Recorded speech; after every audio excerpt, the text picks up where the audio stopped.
জানিয়ে দিব এই মুহূর্তে আমাদের হাতে এসেছে বাংলাদেশের গুরুত্বপূর্ণ আপডেট সংবাদের শিরোনাম। শুরুতেই থাকছে দিল্লিতে বাংলাদেশ হাইকমিশনের সামনে বিভিন্ন হিন্দু সংগঠনের বিক্ষোভ ও সংঘর্ষ। দিল্লির চাণক্যপুরীতে অবস্থিত বাংলাদেশের হাইকমিশন অভিমুখে বিক্ষোভ করেছে কয়েকটি হিন্দুত্ববাদী দল। মঙ্গলবার বিশ্ব হিন্দু পরিষদ ও বাজরং দলসহ হিন্দু সংগঠনগুলো বাংলাদেশের সংখ্যালঘুদের উপর নির্যাতনের অভিযোগে বিচার দাবি করে। এবারে থাকছে স্বতন্ত্র প্রার্থী হয়ে ভোটে লড়লে ব্যবস্থা নেবে বিএনপি। আরও জানাবো ফরিদপুর ৪ আসনের সীমানা আগের অবস্থায় ফিরিয়ে দেওয়ার রায় বহাল। এবারে থাকছে কোটালীপাড়া থেকে ছাত্রলীগের সাবেক কেন্দ্রীয় নেতা গ্রেপ্তার। সব শেষে জানিয়ে দিব তারেক রহমানের সংবর্ধনায় ৫০ লাখ মানুষের সমাগম হবে বলছে বিএনপি নেতা রিজভী। এতক্ষণ শুনছিলেন হাতে থাকা আপডেট সংবাদের শিরোনাম, এবারে বিস্তারিত। তবে তার আগে অনুরোধ রইল ভিডিওটিতে একটি লাইক এবং কমেন্ট করে জানিয়ে দিন ভিডিও সম্পর্কে আপনার মূল্যবান মতামত। আরও জানিয়ে দিন ভিডিওটি কোথা থেকে দেখছেন বা কোন জেলা থেকে দেখছেন।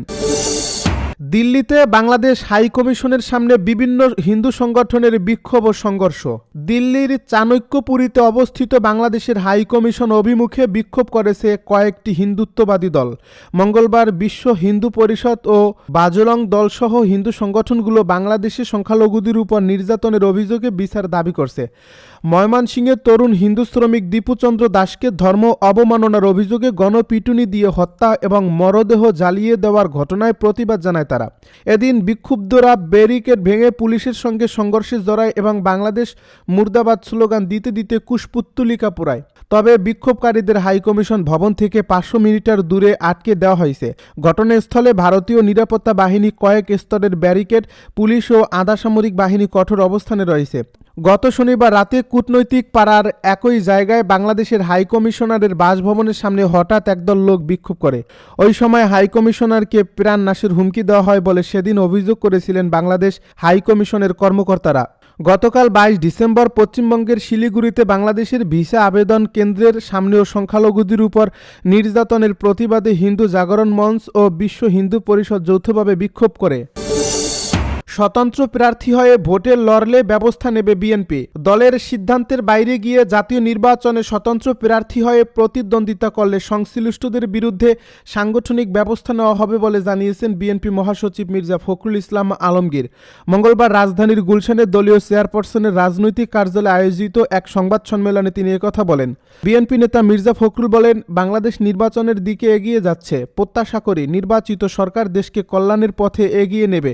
তবে একটি মহল নির্বাচনের কার্যক্রম ব্যাহত করতে চক্রান্ত করছে বলেও অভিযোগ করেন তিনি আরও বলেন, আইনশৃঙ্খলা রক্ষায় সরকার ব্যর্থতার পরিচয় দিয়েছে। সরকারের প্রতি যে আস্থা রয়েছে বিশ্বাস করি তারা সেটি বজায় রাখবে। দেশের সুষ্ঠু নির্বাচনের পরিবেশ নিশ্চিত করতে সরকারকে আরও সচেতন হওয়ার আহ্বান জানান বিএনপির মহাসচিব। সংবাদ সম্মেলনে তিনি জানান, বিএনপির সঙ্গে আন্দোলনে থাকা জমিয়াতুল ওলামায়ে ইসলামকে ৪টি আসন ছাড় দেওয়া হয়েছে। আসনগুলো হলো নীলফামারী ১, নারায়ণগঞ্জ ৪, সিলেট ৫ ও ব্রাহ্মণবাড়িয়া ২। এ সময় বিএনপির স্থায়ী কমিটির সদস্য সালাউদ্দিন আহমেদ বলেন, অতীতে বিএনপির সঙ্গে যুগপৎ আন্দোলনে জমিয়াতুল ওলামায়ে ইসলাম শীর্ষস্থানীয় ভূমিকা পালন করছে। দলটির সঙ্গে নির্বাচনী আসন নিয়ে সমঝোতা হয়েছে। যেসব আসনে জমিয়াতুল ওলামায়ে ইসলামের প্রার্থীরা নির্বাচন করবেন সেসব আসনে বিএনপি কোনো প্রার্থী দেবে না। তিনি আরও বলেন, বিএনপি ক্ষমতায় এলে ইমাম ও মুয়াজ্জিনদের জন্য বিশেষ ভাতার ব্যবস্থা করা হবে। একই সঙ্গে কোরআন ও সুন্নাহ বিরোধী কোনো আইন পাশ করা হবে না। ফরিদপুর ৪ আসনের সীমানা আগের অবস্থায় ফিরিয়ে দেওয়ার রায় বহাল।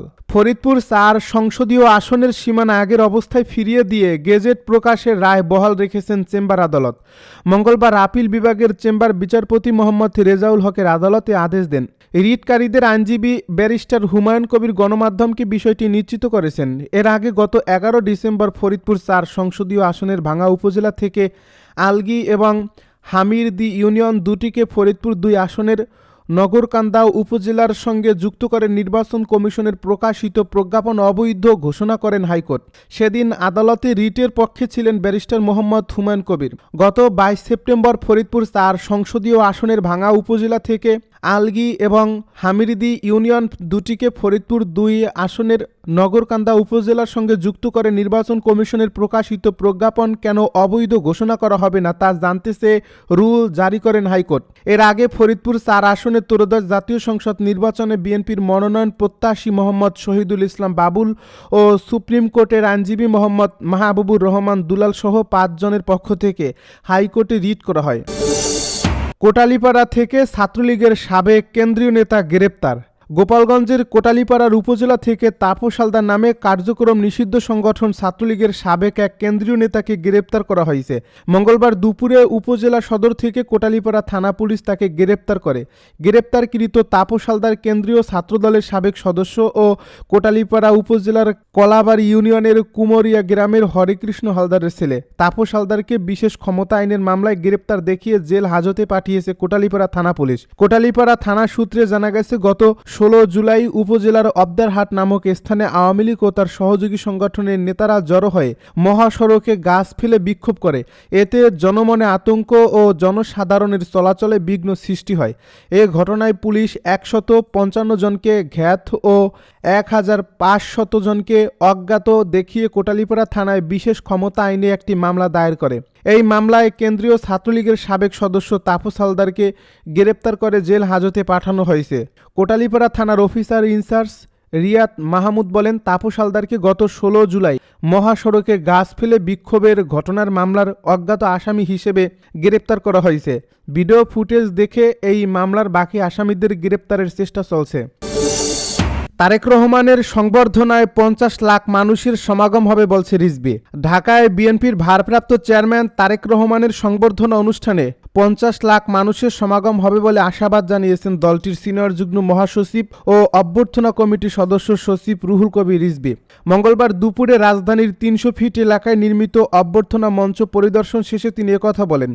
রিজভী বলেন, আগামী ২৫ ডিসেম্বর তারেক রহমান আসবেন। আজকেই আমরা দেখতে পাচ্ছি বিভিন্ন জেলা থেকে লোক আসা শুরু হয়েছে। সুতরাং ২৫ ডিসেম্বর এখানে মানুষের মহামিলন ও মহামেলায় পরিণত হবে। এ ব্যাপারে আমরা নিশ্চিত যে জনসমাগম হবে তাদের সংবর্ধনা নেওয়ার পর তার মা দেশনেত্রী বেগম খালেদা জিয়া, যিনি দীর্ঘদিন নিপীড়ন নির্যাতন সহ্য করেছেন, আজকে হাসপাতালে চিকিৎসাধীন, তাকে দেখে তিনি বাসায় যাবেন। তিনি আরও বলেন, নিরাপত্তার প্রথম দায়িত্ব সরকারের, এরপর দলের। এদিকে দলের দ্বিতীয় শীর্ষ নেতা তারেক রহমানের ঐতিহাসিক প্রত্যাবর্তনকে ঘিরে বিএনপির সর্বস্তরে আনন্দের জোয়ার বইছে।